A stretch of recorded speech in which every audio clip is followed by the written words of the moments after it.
Casey Affleck kembali berkolaborasi dengan sahabat lamanya, Matt Damon, dalam film aksi komedi The Instigators. Affleck merasa bahwa film ini menawarkan sesuatu yang berbeda dari peran-perannya sebelumnya. The Instigators layaknya angin segar dalam karirnya di dunia akting yang selama ini didominasi oleh peran-peran berat dan serius. Dirinya sudah lama ingin bermain dalam film komedi, namun selama ini tidak ada tawaran komedi yang datang. Itu terjadi sejak usia 20-an. Akhirnya, dia menemukan naskah yang cukup mendekati apa yang dia cari, yaitu karya Chuck McLean.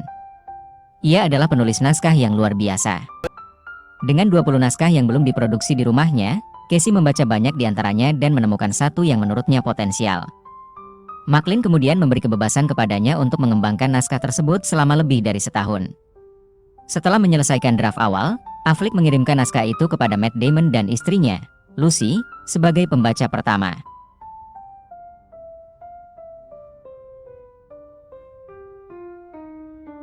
Affleck merasa naskah tersebut sudah siap, namun tanggapan berbeda muncul dari Damon dan Lucy yang terkesan kurang antusias. Mereka menilai bahwa naskah ini mungkin memiliki potensi jika diberikan beberapa perbaikan lebih lanjut. Setelah Matt Damon setuju untuk bergabung dalam filmnya, Casey Affleck fokus pada langkah berikutnya, yaitu mendapatkan sutradara yang diinginkan untuk menangani proyek tersebut, Doug Liman, sutradara Roadhouse. Affleck yang pernah bekerja dengan Liman dalam The Bourne Identity, sangat berharap bisa membawa Liman ke dalam proyek ini dan pada akhirnya keinginan tersebut telah terwujud.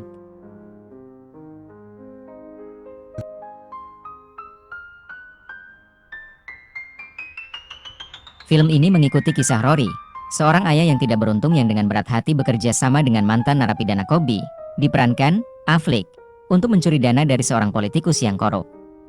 Namun ketika semuanya menjadi kacau, keduanya harus menghindari penangkapan tidak hanya dari polisi tetapi juga dari birokrat korup dan gembong kejahatan bawah tanah.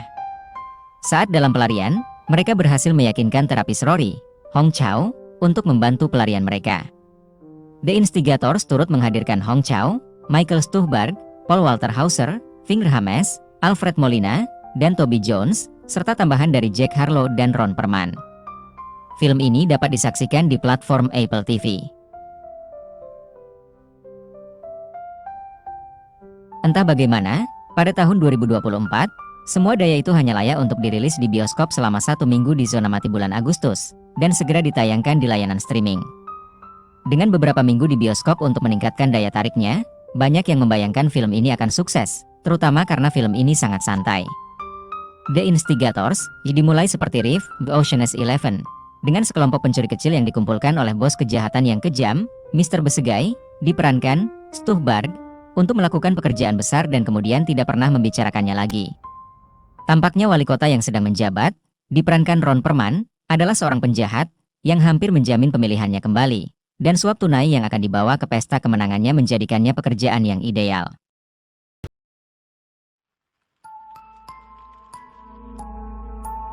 Sebagian dari kelompok itu, seperti Rory sangat membutuhkan uang, dia depresi dan putus asa serta terlambat membayar tunjangan anaknya, dan terapisnya diperankan Hong Chow, mengkhawatirkannya. Yang lain, seperti Kobe dan Scalvo, adalah tipe orang yang melakukan hal semacam ini. Namun, Mr. Besegai bukanlah Mr. Ocean, yang tidak mendapatkan keberuntungannya. Semuanya berjalan salah sejak awal, dan Kobe serta Rory mendapati diri mereka disatukan dalam komedi yang penuh kesalahan. Dengan segala janjinya, ada kejanggalan dalam The Instigators. Di satu sisi, karakternya adalah orang-orang yang sangat eksentrik dan suka mengoceh yang ucapannya datang begitu cepat sehingga Anda tidak dapat menangkap semuanya. Dalam sebuah wawancara tahun 2019, McLean menggambarkan selera humor Boston sebagai sangat sinis, yang dipadukan dengan penghargaan aneh terhadap hal yang tidak masuk akal, karakterisasi yang tepat yang meresap dalam film tersebut. Chow memberikan penyeimbang yang disambut baik untuk semua orang yang tolol dan sombong, dan ketika film tersebut menjadi film 3 orang dengan dia, Damon, dan Affleck, film tersebut menemukan langkahnya. Namun ritme itu muncul agak terlambat, dan sementara itu agak sulit untuk mengikuti alur ceritanya. Film ini bergerak maju mundur dengan menyenangkan, tetapi elemen-elemen tertentu yang diperkenalkan di awal, terutama iblis karakter Damon, terkubur dalam aksinya.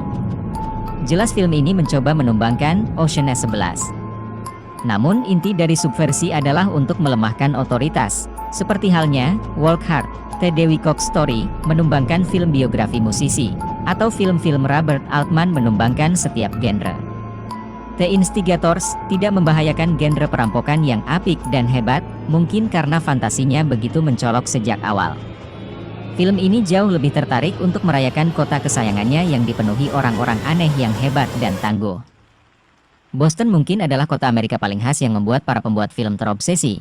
Kota ini lebih kecil dan, meskipun beragam, masih lebih homogen daripada Los Angeles atau New York.